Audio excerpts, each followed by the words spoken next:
You finally have time to rest. No one is calling you. There is no urgent task in front of you. The room is quiet and your body feels tired. Still, you cannot relax. You sit on the sofa, but your mind starts listing everything you could be doing. You remember the message you have not answered. You think about the work waiting for tomorrow. You notice the book you plan to read, the room you wanted to clean, and the goal you said you would start. Within a few minutes, rest begins to feel uncomfortable. Your body wants a break, but another part of you keeps saying, "You have not done enough yet." This is a common feeling. Some people call it laziness, but many times it is not laziness. It is guilt. It is the feeling that rest must be earned. It is the fear that stopping means falling behind. It is the belief that your value depends on how much you complete. When this belief becomes strong, even peaceful moments can feel wrong. You may watch a movie and feel guilty. You may sleep longer and wake up ashamed.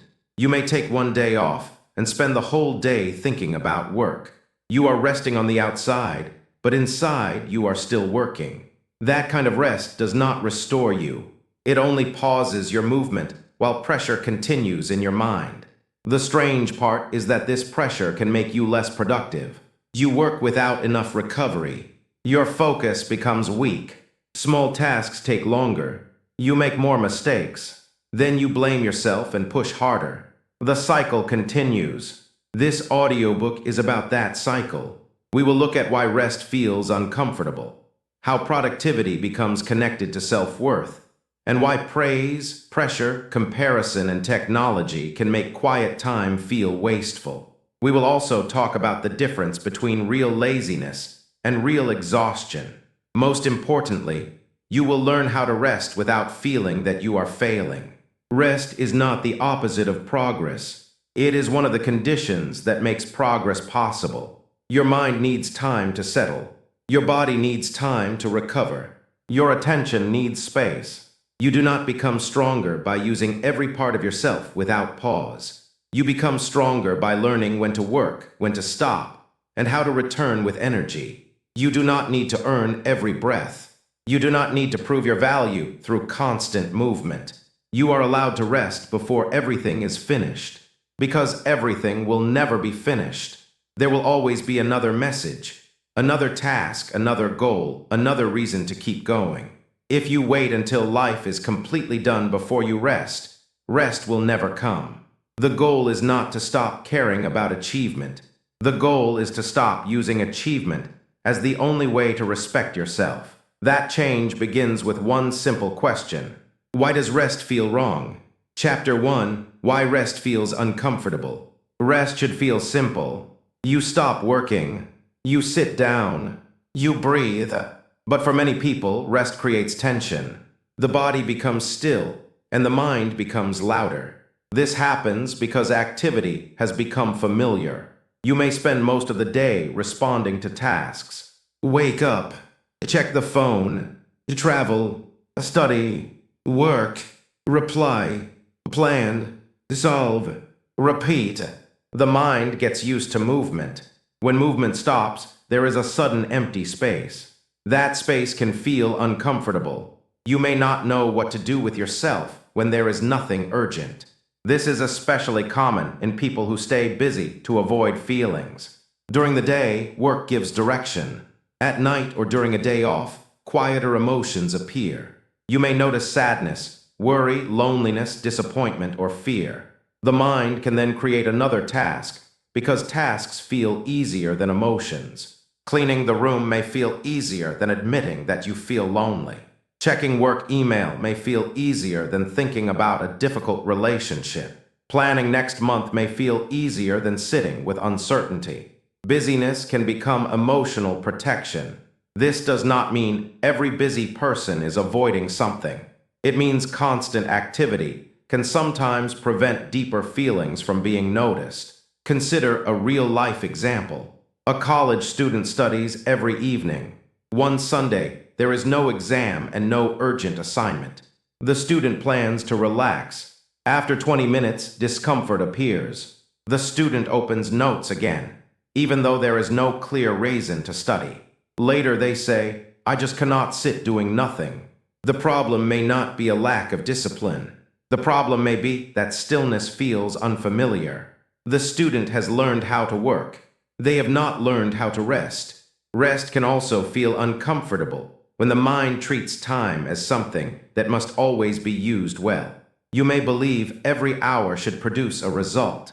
An hour should create money. An hour should improve a skill.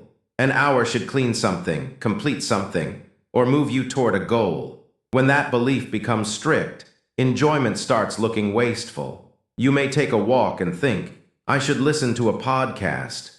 You may eat without a screen and feel that the time is being lost. You may meet a friend but keep thinking about the work waiting at home. Even relaxation becomes another productivity project.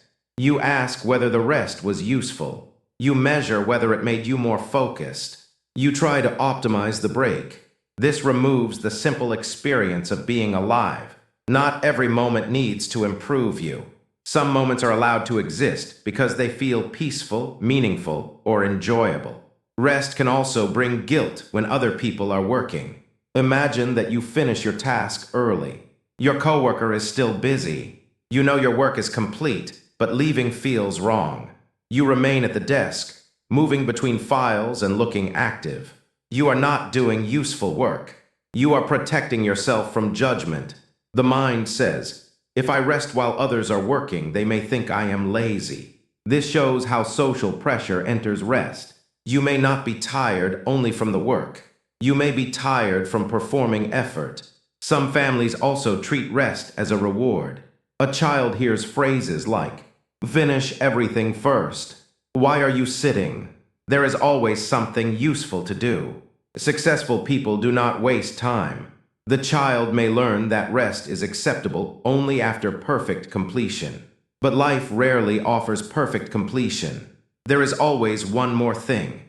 So the adult keeps waiting for permission that never arrives. Another reason rest feels uncomfortable is that the nervous system may remain active after stress. You stop working, but your body does not immediately understand that the pressure is over.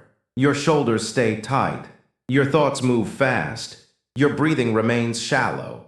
You sit down and expect instant peace. When peace does not arrive, you think the rest is not working. Recovery often needs a transition.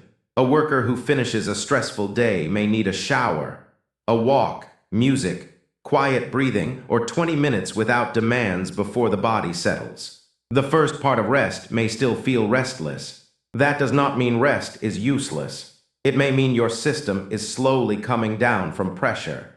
Here is another real-life example. A woman works from home. At 6 in the evening, she closes the laptop. 2 minutes later, she sits on the sofa. Her body is sitting, but her mind is still answering imaginary emails. She remembers one unfinished task and reopens the laptop. The task takes 10 minutes, but after that, another task appears. Soon it is 8 o'clock. She believes she is poor at resting. The real problem is that work has no clear ending. A simple shutdown routine may help. Write tomorrow's first task. Close every work tab. Put the laptop in another room. Change clothes. Do one small activity that signals the workday is over. This gives the mind a boundary. Rest also feels difficult when you confuse discomfort with danger. You sit still and feel guilty. The guilt says, get up. You obey immediately. Each time you obey, the mind learns that rest was unsafe. To change this, you may need to stay with the discomfort for a short time. You might rest for 10 minutes without trying to make the guilt disappear. Notice it. Name it. This is the feeling that I should be doing something. Then continue resting. The goal is not to enjoy every second. The goal is to teach the mind that guilt can appear without controlling the decision. This is similar to building tolerance. At first, 10 minutes may feel long. Later, the body starts learning that stopping is allowed. You can also ask what kind of rest you actually need. Sometimes you say you are resting, but you are scrolling through stressful content. The body is still, but the mind is receiving more information. That may not feel restoring. Real rest can take different forms. Sleep. quiet, movement, time in nature, conversation with a safe person, creative play, music, prayer, a slow meal, time without decisions. Different kinds of tiredness need different kinds of rest. Mental tiredness may need quiet. Physical stiffness may need movement. Social tiredness may need time alone. Loneliness may need connection. Do not judge all rest by one method.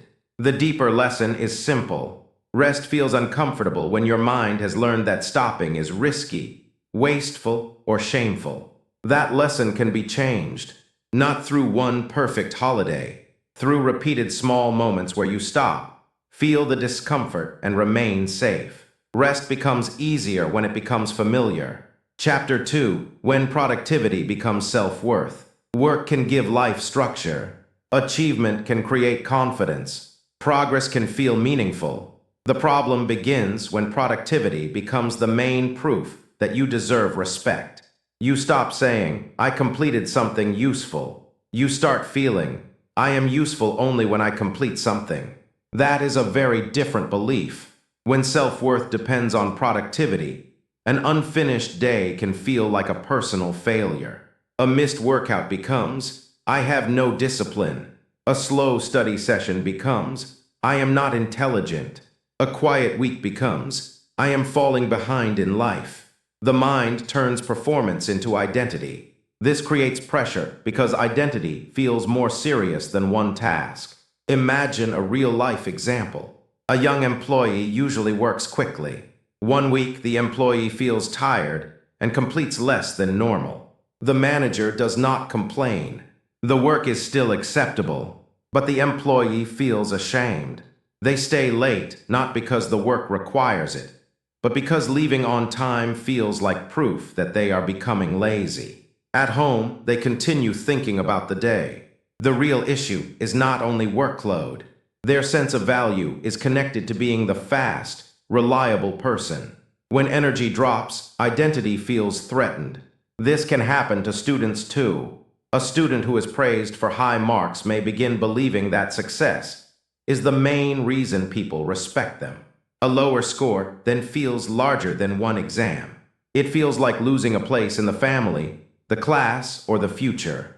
The student may study through exhaustion because rest feels dangerous.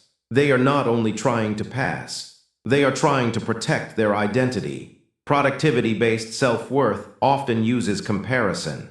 You see someone working longer, earning more, reading more, or building faster.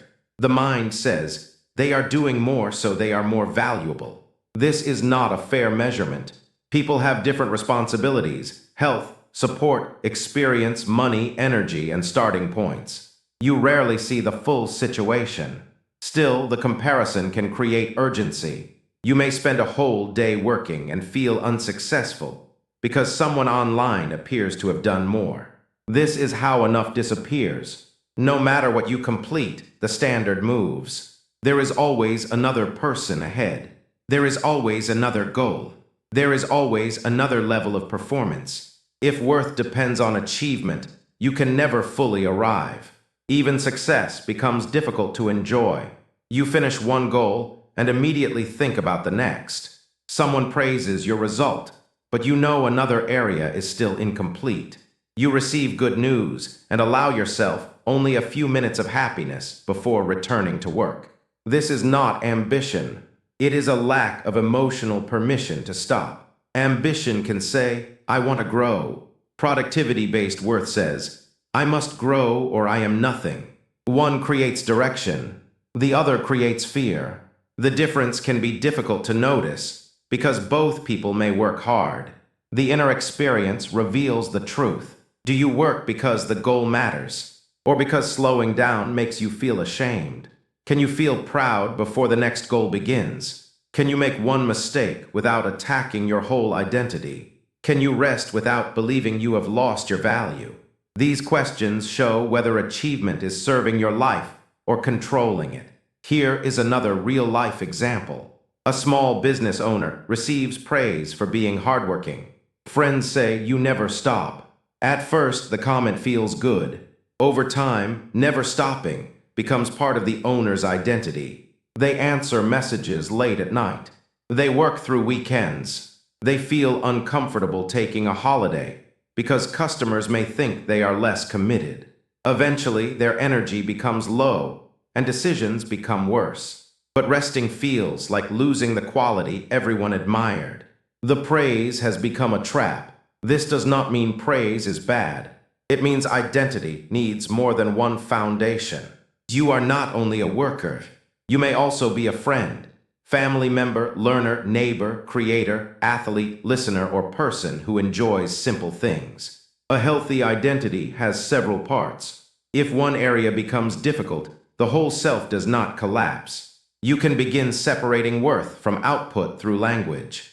Instead of saying, "I was useless today," say, "I completed less than I planned." The second sentence describes behavior. It does not attack identity. Instead of "I am lazy," say, "I avoided the task this afternoon." Now you can ask why. Maybe the task was unclear. Maybe you were tired. Maybe you were afraid. Maybe the environment was distracting. Clear language creates useful information. Harsh labels create shame. Another practice is to notice what you respect in people beyond achievement. Think about someone you care about. Do you value them only because of how much they produce? Probably not. You may value their kindness, honesty, humor, patience, loyalty, courage, or presence. Why would your own value be measured by a narrower rule? You may still want to improve. You can hold yourself accountable. But accountability works better when it is built on respect. A coach does not improve an athlete by saying the athlete has no value after one poor session. A good coach studies what happened, adjusts the plan, and continues. You can use the same approach with yourself. Self-worth also becomes healthier when you allow achievements to be complete. When you finish something, pause. Name what you did. Let the result exist before you move to the next target. This may feel unnatural at first. You may think celebrating is a waste of time. But completion matters. The mind needs an ending. Without an ending, life becomes one endless task. You can keep a simple record. At the end of the week, write, "What did I complete? What did I handle well? Where did I show patience, honesty, or courage? What did I learn?" This creates a wider picture of value. You are not ignoring weak areas. You are refusing to reduce your whole life to them. There will be days when your output is low. Illness, grief, stress, family needs, uncertainty, or poor sleep may reduce capacity. A healthy person adjusts. They do not use one difficult season as proof that they have become worthless. Your value is not a daily performance score. You can work hard without turning work into a judge. You can want success without making success the price of self-respect. Chapter 3. How Childhood Praise Creates Pressure. Many beliefs about work begin early. A child completes a task and receives praise. "You are so smart." "You are the responsible one." "You never cause problems." "You always work harder than everyone." These words may come from love. They can also create pressure. The child learns that achievement brings attention. Good marks bring smiles. Helping brings approval. Staying busy makes adults proud. The child may begin connecting performance with safety and love. Later, rest can feel like losing that connection. This does not mean parents or teachers intended harm. Most people praise children because they want to encourage them. The effect depends on the pattern. If praise appears mainly after achievement, the child may wonder what happens when they fail, slow down, or need help. They may believe, "If I stop performing, I will disappoint people." This belief can follow them into adulthood. Consider a real-life example. A girl grows up being called the hardworking one. She gets good grades and helps at home. Adults trust her because she rarely complains. When she becomes tired, she keeps going. As an adult, she feels guilty asking for support. She believes strong people handle everything. On weekends, she tries to rest, but the old role remains active. A voice inside says, "You are supposed to be responsible." Rest feels like breaking character. Another child may receive attention only when winning. The parent does not ask much about feelings, friendships, or enjoyment. They ask, "What score did you get?" The child learns to present results. Later, they may struggle to know what they want outside achievement. They can follow goals very well. They may not know how to enjoy life without a target. Childhood pressure can also come through criticism. A child sits down after school. An adult says, "Why are you wasting time?" The child sees family members working constantly. Nobody rests without explanation. Even holidays include tasks. The message becomes clear. Good people stay useful. Rest belongs to people who have finished everything. Because everything is never finished, the child carries guilt into adulthood. Some people also grow up in homes where money is uncertain. They watch adults work hard to survive. Rest may feel connected to danger. The family could not afford to slow down. Later, even when the situation becomes more stable, the nervous system may still believe that stopping leads to loss. This deserves compassion. The habit may have been useful once. It may have helped the family survive. But a survival rule does not always fit every stage of life. You can respect where the rule came from and still change it. Childhood praise may also create perfectionism. If you were valued for being the best, being average can feel unacceptable. You may avoid tasks where you are new because the beginner stage threatens your identity. You may work too long on small details. You may delay finishing because the result could be judged. Perfectionism often looks like high standards. Inside, it may be fear of losing approval. This is why rest becomes difficult. Rest means not improving. Not improving feels like losing position. Here is another real-life example. A university student was always first in school. At university, everyone is capable. The student studies from morning until night, but never feels secure. A roommate watches a film after finishing work. The student feels angry and jealous. Part of them wants to rest too. Another part believes rest will make them fall behind. The roommate's calmness feels almost irresponsible. This shows how old beliefs shape judgment. Sometimes we criticize in others what we do not allow in ourselves. If you feel irritated when someone rests, ask why. Do you believe they have earned something you have not? Do you wish you could stop without guilt? The reaction may reveal your own rule. Changing childhood beliefs does not require blaming your family. You can simply name what you learned. Maybe you learned, "My needs should wait. I am loved when I succeed." Rest is laziness. Mistakes are dangerous. Strong people do not ask for help. Then ask whether the rule is still healthy. A new rule might be, "My needs matter alongside my responsibilities. Achievement is one part of me. Rest supports good work. Mistakes are information.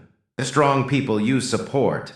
New rules need practice. You may understand them logically and still feel guilt. That is normal.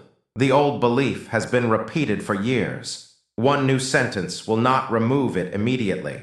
Behavior teaches the new belief. Take a break and notice that the world does not collapse. Ask for help and notice that you are still respected.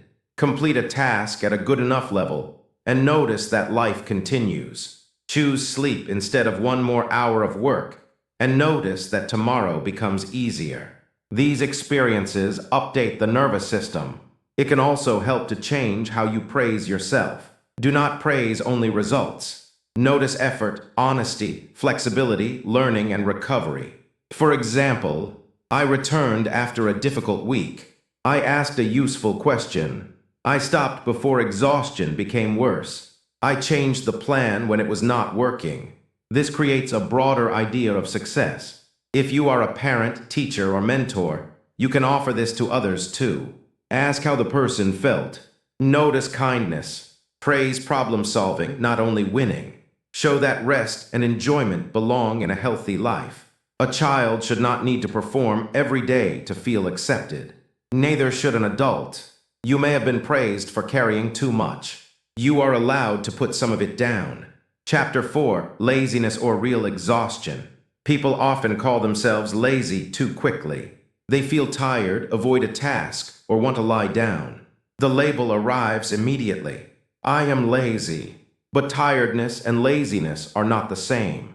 Laziness is a simple word that can hide many different problems. You may be physically exhausted. You may be mentally overloaded. You may be emotionally discouraged. The task may be unclear. You may be afraid of failing. You may have worked for too long without recovery. Different causes need different answers. Calling everything laziness makes the problem harder to solve. Consider a real-life example. A student plans to study after dinner. They open the book but cannot focus. The same line is read several times. The student checks the phone and feels guilty. They say, I have become lazy. But the student slept 5 hours, attended classes all day, traveled for 2 hours, and skipped lunch. The body is not refusing work because it lacks character. The body lacks energy. The useful answer may be food, sleep, and a shorter study plan. Self-attack will not create energy that is not there. Physical exhaustion often has clear signs. Heavy eyes, low energy, slow movement, poor concentration, irritability, headaches, a strong desire to sleep. Mental exhaustion can look different. You can move physically, but decisions feel difficult. Simple tasks feel complicated. You open several tabs but complete nothing. You want quiet because every new demand feels too much. Emotional exhaustion may show up as numbness, frustration, crying, or loss of interest. You may still perform daily duties, but everything feels heavy. These states do not always mean you need to stop all responsibility. They mean the plan should respect your current capacity. A tired person may still complete one important task. They may not be able to complete 10. This is where guilt becomes harmful. Guilt says the original plan must be followed, even when conditions changed. A healthy plan can adjust. Another real-life example is a parent with a young child. The parent works during the day and wakes several times at night. On Saturday, the parent wants to clean the whole house, answer messages, exercise, and prepare food for the week. By afternoon, they are sitting quietly and feeling ashamed. They compare themselves with people online who appear to have perfect routines. The problem is not laziness. The parent is carrying a heavy load. A more realistic plan may include one household task, simple food, and actual rest. Respecting limits is not weakness. It is accurate planning. At the same time, exhaustion should not become an automatic excuse for every difficult action. Sometimes the body has enough energy, but the mind does not want discomfort. A task may be boring. It may require concentration. It may create fear. In that case, beginning for 10 minutes can help. This is why you need honest questions, not harsh labels. Ask, how did I sleep? Have I eaten? How long have I been working? Does my body feel tired? Or am I mainly resisting discomfort? Is the task clear? Am I afraid of the result? Would a short break help? Or am I using breaks to avoid starting? These questions help you choose the right response. If you are exhausted, recovery is productive. If you are avoiding discomfort, a small start is useful. Sometimes both are true. You are tired and afraid. Then the answer may be a reduced task. Work for 15 minutes. Complete the easiest useful part.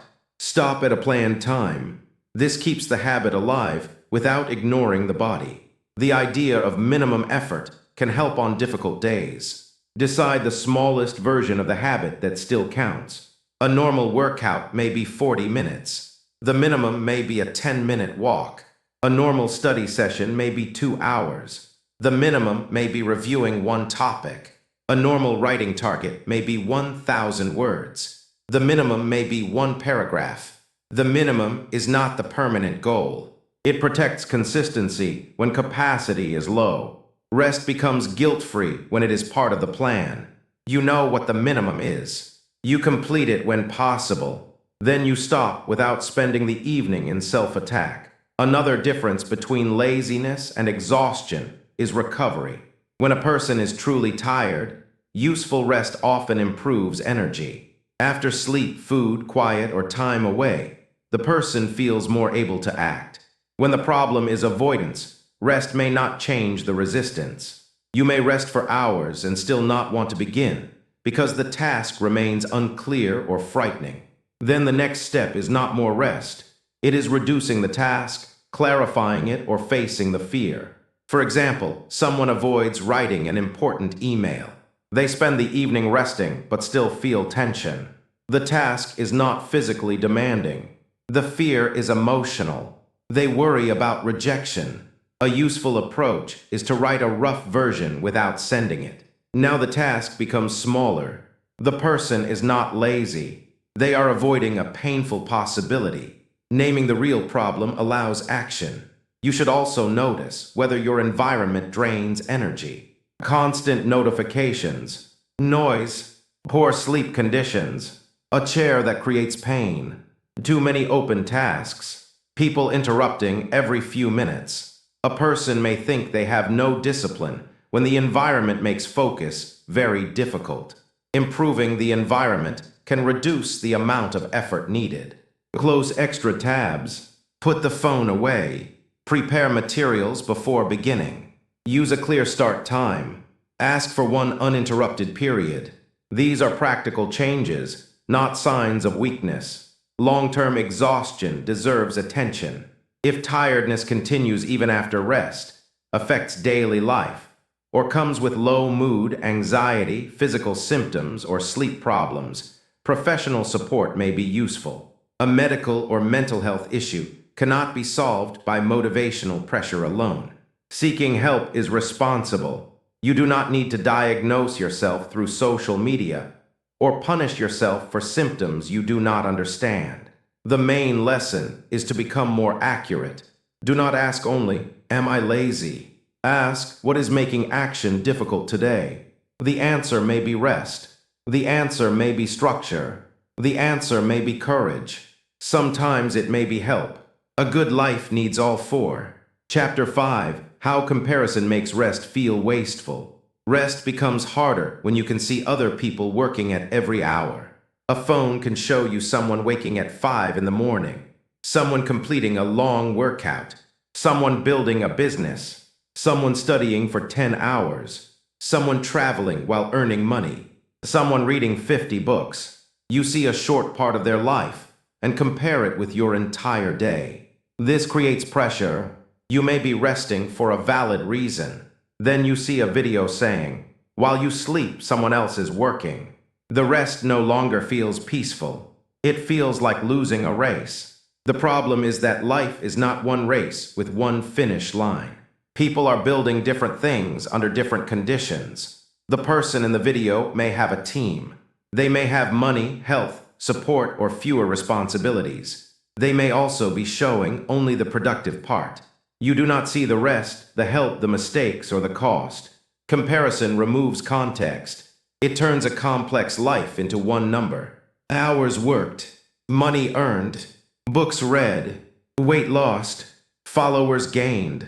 These numbers can be useful for tracking your own goals. They are poor tools for measuring human value. Here is a real-life example. A young creator works on a video for 6 hours. They finish tired but satisfied. Before sleeping, they open social media. Another creator says they made 3 videos that day. The first creator immediately feels behind. They forget the quality of their work. They forget that they are learning. They forget that the other person may use a team or a different format. One post changes the meaning of the whole day. This is the power of comparison. It can turn enough into failure within seconds. Comparison also makes free time feel like opportunity cost. You sit with family and think about the money you could be earning. You take a walk and think about the skill you could be learning. You sleep 8 hours and think about the people who sleep 6. The mind turns every peaceful choice into a lost advantage. This creates a life where nothing is fully experienced. You work while wanting rest. You rest while thinking about work. You are present nowhere. The answer is not to stop caring about time. Time matters. The answer is to choose what a good use of time means before outside voices choose it for you. A good use of time may include focused work. It may also include sleep, relationships, health, reflection, play, and recovery. A life built only around output may produce impressive results and still feel empty. Another problem is that online productivity often becomes performance. People share routines because routines are easy to show. A quiet afternoon of recovery does not look exciting. A slow conversation with a friend does not create a strong before and after. This means visible content is not a balanced picture of life. You see more achievement because achievement is easier to post. Do not mistake visibility for importance. Some of the most valuable parts of life are difficult to measure. Trust, peace, health, attention, friendship, a clear mind, a rested body. These things may not look impressive in a short video. They still support everything else. Here is another real-life example. An employee takes a day off after several stressful weeks. They plan to sleep, cook, and spend time outside. In the morning, a colleague posts about working through the weekend. The employee feels guilty and opens the laptop. They spend 3 hours doing low-quality work. The day off is no longer restful. On Monday, they return tired. The colleague's choice may have been right for the colleague. It did not need to control the employee's recovery. You need a personal standard. Ask, what does my body need? What responsibilities are truly mine? What season of life am I in? What amount of work is sustainable? What kind of person do I want to be outside achievement? These questions bring context back. You can also reduce comparison by changing what you consume. Mute accounts that create constant pressure. Follow people who speak honestly about recovery and limits. Set specific times for social media instead of checking during every break. Do not begin the day by entering other people's lives. Give your own mind a chance to choose direction first. A simple practice is to decide you're enough before starting work. For example, today enough is finishing the report and attending the meeting. This week enough is 3 workouts, not 7. This month enough is saving a realistic amount. When the goal is clear, outside performance has less power. You can still do more if energy remains. You do not need to treat more as the only acceptable result. Comparison also works backward. You may compare your current energy with an older version of yourself. Last year, I could work longer. Before the family problem, I was more focused. Before becoming ill, I trained every day. Your capacity may have changed. A mature plan responds to the present. It does not punish the present for being different from the past. You can rebuild slowly. You do not need to deny what happened. Another useful habit is private progress. Do some work without announcing it. Rest without explaining it. Let your routine become a relationship between you and your values, not a performance for other people. When nobody is watching, you can ask a better question. Is this helping my life? Not it. Will this look impressive? Rest is not wasteful when it supports your health, attention, relationships, and ability to continue. A break may not create a visible result today. It may prevent a larger cost tomorrow. Chapter 6, How to Rest Without Guilt. Guilt does not disappear simply because you understand it. You may know that rest is necessary and still feel uncomfortable when you stop. This is where practice matters. The first step is to plan rest before exhaustion forces it. Many people rest only after reaching a limit. They work until the body becomes heavy, concentration disappears, or emotions become sharp. Then rest feels like failure because it was not chosen. It feels like collapse. Planned rest feels different. It becomes part of the system. You might decide, I will stop work at 7. I will take a 20-minute break after 90 minutes of focus. Sunday afternoon will not contain work. I will sleep before beginning another task. When rest has a place in the plan, the mind has less reason to argue with it. You are not abandoning responsibility. You are following the full plan. Here is a real-life example. A student usually studies until concentration disappears. Every break feels guilty. so the student checks the phone while keeping the book open. The break does not feel like work or rest. The student begins using clear cycles. 50 minutes of study, 10 minutes away from the desk. During the break, the student stands, drinks water, and looks outside. The book remains closed. The break now has a beginning and an end. Because the student knows when work will resume, rest feels safer. Clear boundaries reduce guilt. The second step is choosing the right kind of rest. Scrolling may distract you without restoring you. A television show may be enjoyable, but may not solve physical stiffness. Sleep may help physical exhaustion, but not loneliness. Ask what type of tiredness you feel. Physical tiredness may need sleep, food, stretching, or gentle movement. Mental tiredness may need silence, nature, music, or a simple activity. Emotional tiredness may need support, writing, prayer, or time away from conflict. Social tiredness may need solitude. Isolation may need safe connection. The right rest often feels more satisfying because it responds to the real need. The third step is to define enough. Guilt becomes strong when work has no finish line. Before beginning, decide what a successful day looks like. For example, finish 2 sections of the assignment. Reply to the 3 important messages. Attend the meeting. Prepare tomorrow's materials. When these are complete, the day has earned an ending. You may still have more tasks. There will always be more tasks. The purpose of defining enough is to stop the mind from moving the finish line every hour. Here is another real-life example. A person cleans the kitchen. After finishing, they notice the living room, then the bedroom, then the old files in a cupboard. The person cannot rest because the whole house is never completely finished. A clearer plan would be, today I will clean the kitchen and wash the clothes. The other tasks belong to another day. This is not lowering standards. It is creating order. The fourth step is to notice guilty thoughts without obeying them.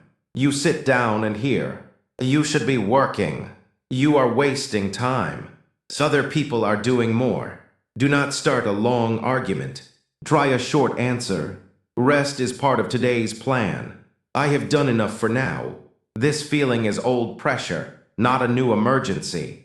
The thought may return. Repeat the answer. You are training consistency, not searching for one perfect sentence. A fifth step is to stop hiding rest. Some people rest only when nobody can see them. They pretend to be busy because they fear judgment. This keeps shame alive. You do not need to announce every break, but you can practice normal language. I am taking the evening off. I need time to recover. I will continue tomorrow. These statements are simple. They do not require a long explanation. This teaches both you and other people that rest is a normal part of life. A sixth step is creating a closing ritual. The mind needs help moving from work to recovery. Your ritual may include writing tomorrow's first task, closing the laptop, cleaning the desk, changing clothes, taking a shower, walking for 10 minutes, making tea, listening to one calm song. The activity is less important than the repeated message. Work has ended. Over time, the body begins recognizing the signal. Another useful method is active rest. Some people find complete stillness difficult. A gentle activity can be easier. Cooking slowly, watering plants, walking without a goal, drawing, playing with a child, doing light stretching. These activities keep the body engaged without demanding performance. They can be a bridge between work and stillness. You can also create a rest menu. Write 5 activities that genuinely help you recover. For example, 20-minute walk, phone call with a close friend, music with the lights low, short nap, reading fiction. When tired, decision-making becomes difficult. The menu gives you ready options. Rest without guilt also requires accepting that some people may not understand. A coworker may admire constant work. A family member may criticize breaks. A friend may joke that you have become lazy. You can listen for useful information, without handing them control. Ask whether your responsibilities are being handled. Ask whether the rest supports your health and future work. If the answer is yes, their discomfort does not need to become your guilt. Here is a real-life example. A man decides not to answer work messages after 8 in the evening. A colleague continues sending questions late at night. The man initially feels guilty for waiting until morning. After several weeks, he notices that the work is still completed and his sleep is better. The boundary did not damage his responsibility. It improved his consistency. The seventh step is allowing enjoyment without turning it into self-improvement. Read a story because you enjoy it. Take a walk without tracking every step. Listen to music without using the time to learn something. Spend time with someone without checking whether the conversation was productive. Joy is not a reward for perfect performance. It is part of a human life. You do not need to justify every peaceful moment by proving that it will make you work harder later. Rest can be valuable because you are alive and your experience matters. The guilt may still appear. Let it appear. A feeling can be present without deciding your behavior. You are not waiting for permission anymore.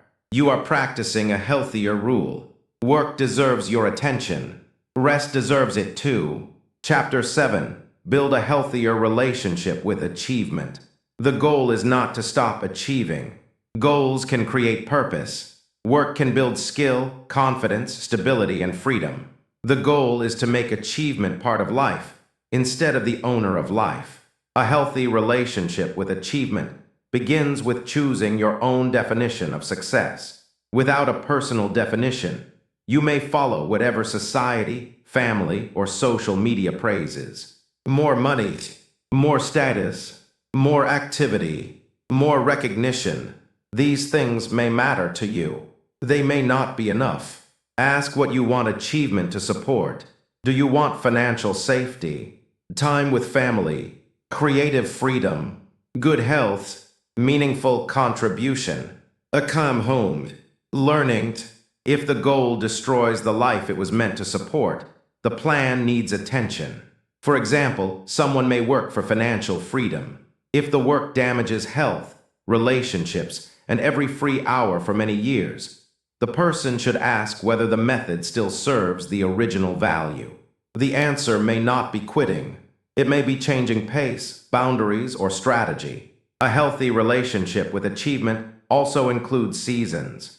Life does not have one fixed level of energy. There are seasons for intense work.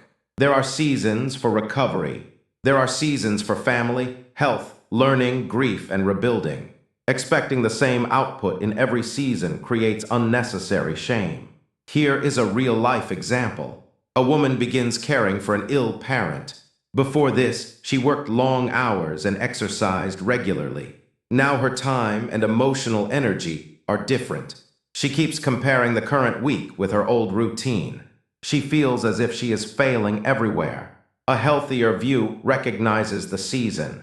Success now may mean handling essential work, caring for the parent, sleeping enough, and asking for help. The standard has changed because life has changed. This is not giving up. It is wisdom. Another part of healthy achievement is sustainable pace. A plan is not strong because it looks impressive for 1 week. It is strong when it can continue. Ask, can I repeat this routine for 3 months? Does it include sleep? Does it allow unexpected problems? Does it leave space for relationships? Can I recover after a difficult day? If the plan depends on perfect energy, it is fragile. A sustainable plan includes different levels. A strong day, a normal day, a low-energy day. This prevents all-or-nothing thinking. For example, on a strong day, write for 2 hours. On a normal day, write for 1 hour.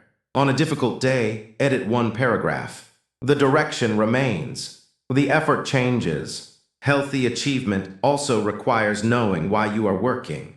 Goals chosen mainly for approval create unstable motivation. You may work hard while people are watching.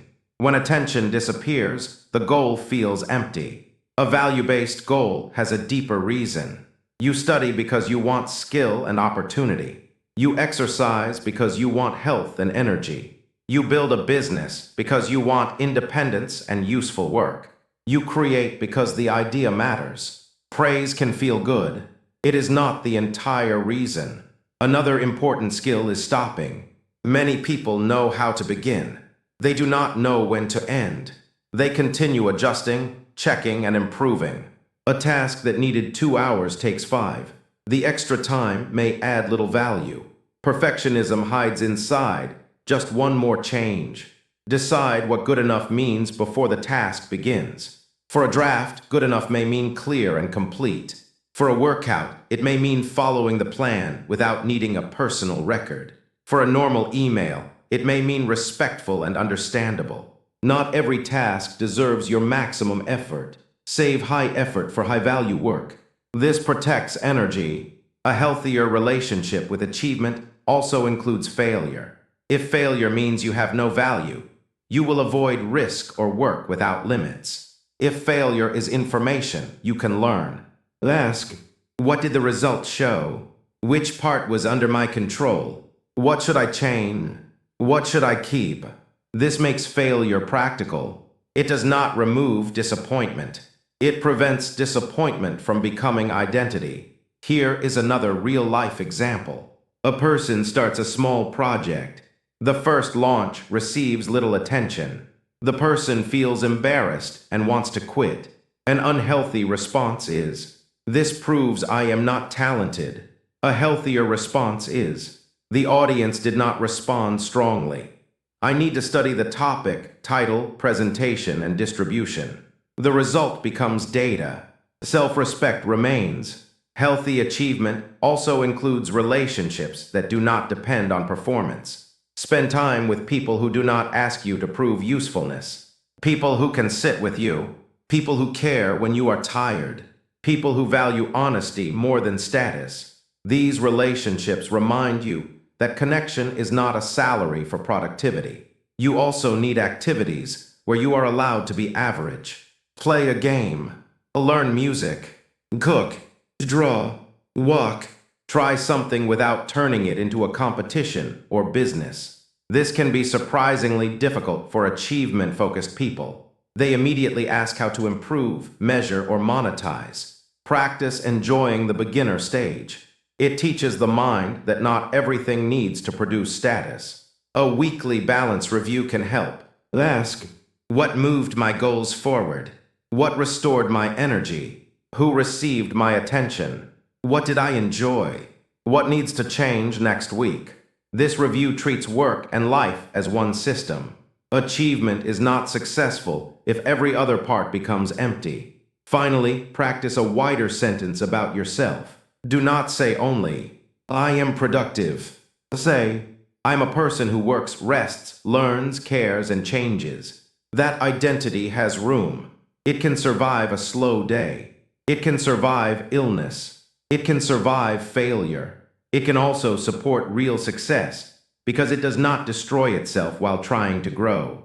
Rest may feel wrong because you learned that value comes from movement. You may have been praised for working hard. You may have watched people around you survive through constant effort. You may compare your quiet moments with other people's visible success. You may believe that stopping means losing time. These beliefs can feel true even when they are hurting you. You do not need to reject ambition. You need a healthier rhythm. Work with focus. Stop with intention. Rest before exhaustion becomes collapse. Define what enough means. Choose recovery that responds to your real tiredness. Let some moments remain simple and unmeasured. You are not lazy because you need rest. You are human. Your body has limits. Your attention has limits. Your emotions need space. Respecting those limits helps you continue. Tonight, notice what happens when you stop. If guilt appears, do not treat it as an order. Say, "I have done what I can for today." Rest is part of the work. My value does not disappear when I become still. Then allow the day to end. There will be more to do tomorrow. There will always be more to do. You do not need to finish life before you are allowed to live it.